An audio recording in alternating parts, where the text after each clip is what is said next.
Скажите пару слов. При виде журналистов Марат Гильфанов тут же надел капюшон и старался прятать лицо от камеры. Общался только со своими адвокатами. Их у него два.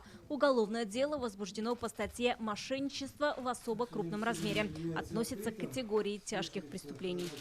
Ущерб оценивается 8 миллионов 900 тысяч рублей. По версии следствия, преступление Марат Гильфанов совершил вместе с неустановленными должностными лицами, когда еще работал директором племенного конезавода «Казанский». Предприятие ликвидировано в 2022 году. Следствие считает, Марат Гильфанов с 2018 по 2020 получил субсидии из бюджета республики на покупку породистых лошадей. При этом предоставил Минсельхозпрод фиктивные договоры о покупке животных. Их реальная цена была в 3 раза ниже указанной в документах. В результате преступных действий Гильфанов государству причинен ущерб в особо крупном размере, который до настоящего времени не возмещен. При этом установлено, что собственностью Гильфанова и его супруги, нигде не работающей, отмечу, имеется большое количество недвижимого имущества, в том числе квартиры, дома по адресам, которые перечислены в ходатайстве, Ваша честь, а также автомобиль марки BMW X5.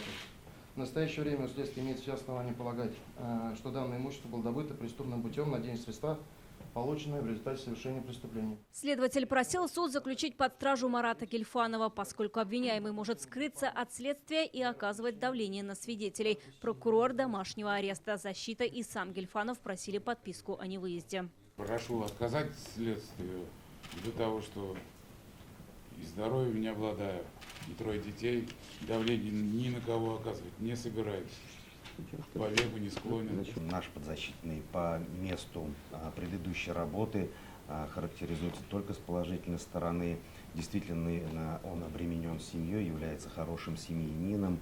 Вот с учетом данных социальных факторов, полагать, что он как-то будет воспрепятствовать, либо скроется от органов проведения следствия, у защиты не имеется. Однако суд решил удовлетворить ходатайство следователя и постановил заключить под стражу Марата Гильфанова до 4 июня. Меры пресечения в виде заключения под стражу с содержанием ФКУ СИЗО номер 1 на срок 1 месяц 30 суток, то есть до 4 июня 2023 года. Если вина будет доказана, Марату Гильфанову грозит до 10 лет лишения свободы. Вероника Гайнудинова, Ленар Хузяхметов, ТНВ, Казань.